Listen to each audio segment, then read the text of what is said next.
First to arrive, former NTUC Income Chief Mr. Tan Kin Lian, who is campaigning on being the voice of the people.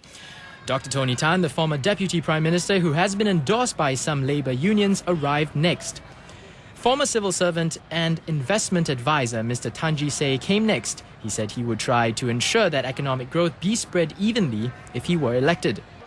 Finally, Dr. Tan Cheng Bock, a former Member of Parliament, arrived to greet crowds of his supporters at the centre. The nomination process went smoothly and no objections were filed for any of the candidates. Returning officer Yamami, who became an online celebrity after the general election in May, took the stage to announce the candidates. Now, the rain did not drown supporters' enthusiasm or their sense of humour. Dr. Tony Tan's supporters wore caps with pictures of his trademark dark-rimmed glasses.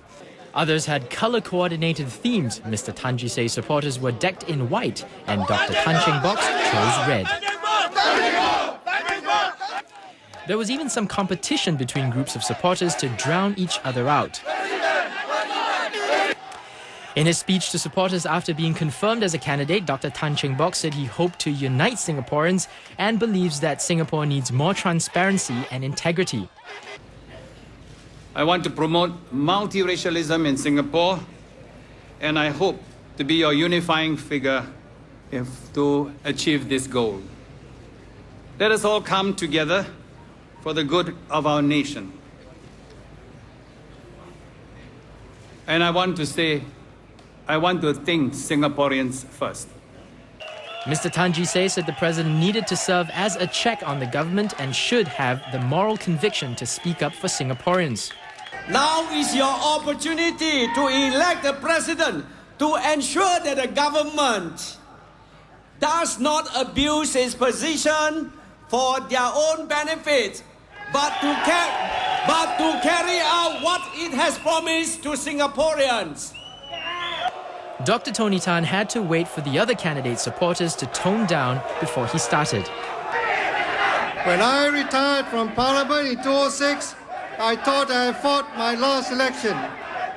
But with Singapore facing complex challenges, I feel compelled to offer my services to you, your families and Singapore once again. This was a decision that I took very seriously. Mr. Tan Kin Lian kept his message simple and delivered it in 4 languages: Malay, Mandarin, English and Tamil. My campaign slogan is the voice of the people. I will work towards a better life for all Singaporeans. Give me your support. High five! High five! High five! The last time there was a contest was 18 years ago during the first presidential election. The 4 presidential candidates have been portrayed in different ways, from being an independent voice to having close links to the government. But on polling day, it may come down to which man can best complement the work of the government and also become a unifying figure for the nation.